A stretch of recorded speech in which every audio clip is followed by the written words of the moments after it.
कभी ट्विटर को खरीद कर, कभी ट्विटर के एम्प्लॉयज को एक ही दम फायर करने के लिए, कभी अपने स्पेसएक्स प्रोग्राम्स के लिए हमेशा इलॉन मस्क खबरों में रहते हैं। लेकिन उनकी एक कंपनी ऐसी भी है जो इन सबसे बड़ा काम कर रही है, लेकिन वो अक्सर आपको न्यूज में नहीं देखेगी, कम से कम मेन स्ट्रीम मीडिया में तो नहीं दिखेगी। इलॉन मस्क की इस कंपनी का नाम है न्यूरालिंक और ये काम करती है इंसानी दिमाग में चिप लगाने के प्रोजेक्ट पर। आप में से कुछ लोग जानते भी होंगे कि ये एक एजेंडे के तहत इंसानों के दिमाग में चिप लगाई जाएगी, लेकिन उसकी शुरुआत कैसे होगी और किस तरीके से हमें चीज़ों को परोसा जा रहा है, हम उस पर बात करेंगे। हमारा कोई विरोध नहीं है, हमारा विरोध सिर्फ उस चीज़ पर है कि क्या इनकी कोई लिमिट होनी चाहिए। मैं आपको बता दूं कि न्यूरालिंक कंपनी आर्टिफिशियल इंटेलिजेंस पर बेस्ड है और ये एक चिप इंसानों को लगाने वाली है, जिसके लिए ज़रूरी डॉक्यूमेंट्स को एफडीए को भेज दिया गया है अप्रूवल के लिए। यहाँ पर मैं बता दूं कि इस चिप में बाल से 20 गुना छोटे पतले वायर्स होंगे जो आपके दिमाग में चिप लगाई जाएगी और वो कनेक्टेड होंगे कंप्यूटर से। अब ये चिप लगाई किसे जाएगी? ये कह रहे हैं कि शुरुआती दौर में जिनको पैरालिसिस है, दिमाग की बीमारी है, या विजन की मतलब देखने में आंखों की बीमारियां हैं, उनको ये चिप लगाई जाएगी और वो लोग आसानी से कम्युनिकेट कर पाएंगे दूसरे लोगों के लिए। बहुत अच्छी बात है, हम भी सपोर्ट करते हैं, क्योंकि उन लोगों को भी हक होना चाहिए और सभी चाहते हैं कि उनकी बीमारी ठीक हो। अगर कोई व्यक्ति पैरालाइज्ड है, उसे लकवा लगा हुआ है और वो चिप के माध्यम से आपके कंप्यूटर पर यह बता देता है कि उसे खाने के लिए कुछ चाहिए या उसे कुछ सामान चाहिए, उसे कहीं उठना है, जाना है या किसी भी चीज की जरूरत है, तो वो चिप आपको कंप्यूटर के माध्यम से बता देगी और उस व्यक्ति तक, उस मरीज तक वो चीज पहुंच जाती है। लेकिन हमारा सवाल है कि क्या इसकी कोई लिमिट होगी? मैं आपको बता दूं कि इस प्रोजेक्ट से पहले अभी लगभग 6 महीने के बाद ये चिप इंसानी दिमाग में लगाई जाएगी और इलॉन मस्क ने ऑन स्टेज ये कहा है कि शुरुआती दौर पर वो भी अपने दिमाग में एक चिप लगवाएंगे।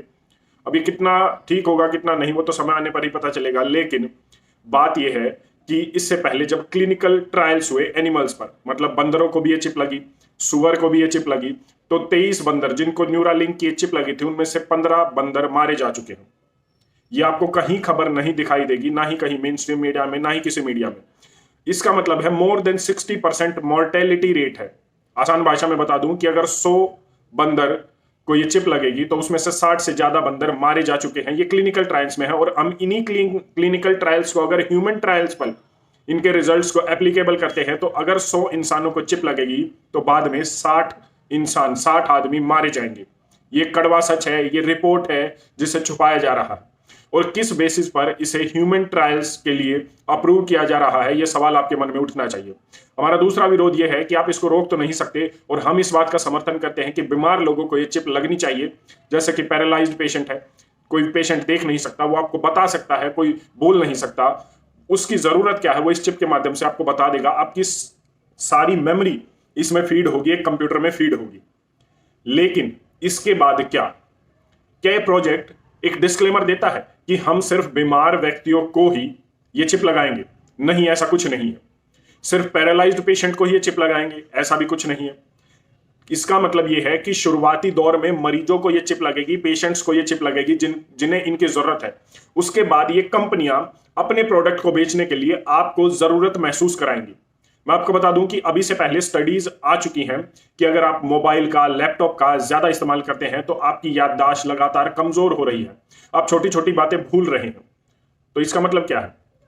क्या इस शुरुआती दौर के बाद जब दूसरा फेज, तीसरा फेज होगा, तो क्या आपको चिप की जरूरत महसूस नहीं कराई जाएगी? और जो क्लिनिकल ट्रायल के रिजल्ट्स थे, अगर वो आप पर एप्लीकेबल हुए तो वो 60% मोर्टेलिटी रेट वाली बात जो मैंने अभी बताई थी, पहले इसकी जरूरत महसूस कराई जाएगी। उसके बाद अगर कुछ गलत हुआ तो सरकार ये कह देगी कि ये तो स्वैच्छिक थी, हमने तो आपको फोर्स नहीं किया। जैसा कि अब रिसेंटली बात आई थी कि सरकार ने, जब सरकार पर सुप्रीम कोर्ट में केस ठोका गया कि वैक्सीन पर कोई रिसर्च होनी चाहिए थी कि इसके क्या खतरनाक परिणाम है, इससे क्या हो सकता है, इसके क्या साइड इफेक्ट है, तो सरकार ने कहा जिन लोगों की मौत हुई है हम उनसे भावनाएं तो रखते हैं, उनके प्रति हमारी संवेदनशीलता तो है, लेकिन हम इससे ज्यादा कुछ नहीं कर सकते, ये हमारी जिम्मेदारी नहीं है। क्योंकि हमने पब्लिक डोमेन में जानकारी दे रखी थी कि ये स्वैच्छिक है, अगर आप चाहें तो लगवाइए, चाहे तो मत लगवाइए। तो क्या ठीक इसी तरीके से जब ये चिप लगेगी तो शुरुआत में आपको ये कह दिया जाएगा कि आपको इसकी जरूरत है या जरूरत दिखा दी जाएगी, और इसके बाद अगर कुछ हुआ तो सरकार अपनी जिम्मेवारी नहीं लेगी। हमारा विरोध इस बात के लिए है क्योंकि कंपनियां अपने मुनाफे के लिए कोई भी रिसर्च आपके सामने ला सकती हैं और उस रिसर्च के बेसिस पे हो सकता है आपके लिए शुरुआती दौर पर मैंडेटरी कर दी जाए कह देंगे अगर आप कंपनी में काम करते हैं, नौकरी पर जाते हैं, चाहे आपको ये चिप लगवानी जरूरी है। अगर आप कहीं भी ट्रेवल कर रहे हैं तो चिप लगवानी जरूरी है, या कोई और भी चीज जो उन्हें आसान लगेगी आपको ये लगवाने के लिए। उसके बाद ये बोल देंगे कि हमने तो पब्लिक डोमेन में इसके बारे में जानकारी दी थी, इसके बाद हमें कुछ नहीं पता। हमारा विरोध सिर्फ इसी बात का है। न्यूरालिंक कंपनी अपनी इस ह्यूमन चिप के लिए दावा करती है कि ये चिप क्या आप सोच रहे हैं उसको भी रिकॉर्ड करेगी। ये कितना खतरनाक है, क्योंकि आपका जो सोशल मीडिया का डेटा है, आप देख रहे हैं हर रोज वो डेटा लीक हो रहा है और वो करोड़ों रुपए में बिक रहा है। तो आप सोचिए कि आप सोच क्या रहे हैं, वो डेटा कितना बड़ा चीज होगी इन लोगों के लिए। वो डेटा एक कंप्यूटर में स्टोर होगा और जिस कंपनी के पास इन सभी चिप्स का डेटा होगा उस कंपनी की तो चांदी ही चांदी है। Data is the new oil. ये नया हथियार है। आने वाले समय में एक रेवोल्यूशन, एक क्रांति आएगी आर्टिफिशियल इंटेलिजेंस से, और आपकी चिप आर्टिफिशियल इंटेलिजेंस के ही जरिए बनाई जा रही है। इसमें इससे ज्यादा मुझे बताने की जरूरत नहीं है कि आने वाले समय में आप हर एक चीज इस चिप से करेंगे। तो हमारा विरोध सिर्फ इतना है कि आप क्या सोच रहे हैं, कैसे सोच रहे हैं, कब सोच रहे हैं, उस पर आपका अधिकार होना चाहिए और वो किसी और के पास नहीं होनी चाहिए वो जानकारी। ये बहुत ही बड़ी और खतरनाक बात है कि आप क्या सोच रहे हैं वो जानकारी भी किसी और के पास है। तो इसमें प्राइवेसी कहां रह गई? कहां बात हम कर रहे हैं? हम डेमोक्रेसी की बात कर रहे हैं, हम 21वीं 22वीं शताब्दी की बात कर रहे हैं, जहां आपके बेडरूम तो छोड़िए, आपके घर, आपके बेडरूम तो छोड़िए, आपके दिमाग तक ये लोग पहुंच जाएंगे और आप क्या सोच रहे हैं उस पर भी इनका कंट्रोल होगा। तो आपकी प्राइवेसी, या मैं कहूं आपका स्पेस कहां बाकी रह गया है?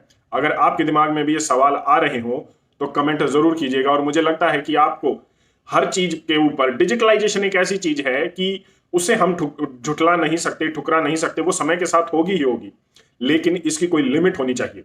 अगर चिप बीमार व्यक्तियों को लग रही है तो हमें कोई समस्या नहीं है। अगर ऐसी कोई और डिजिटलाइजेशन की चीज है जिसके लिए आदमी का जीवन बेहतर होता है, हमें उसकी कोई भी उससे परेशानी नहीं होनी चाहिए, लेकिन उसकी एक लिमिट तय होनी चाहिए कि उसके जरिए आप पर कंट्रोल न किया जाए। अगर आपकी इस पर अपनी क्या राय है एक बार कमेंट करके जरूर बताएं। धन्यवाद। जय हिंद।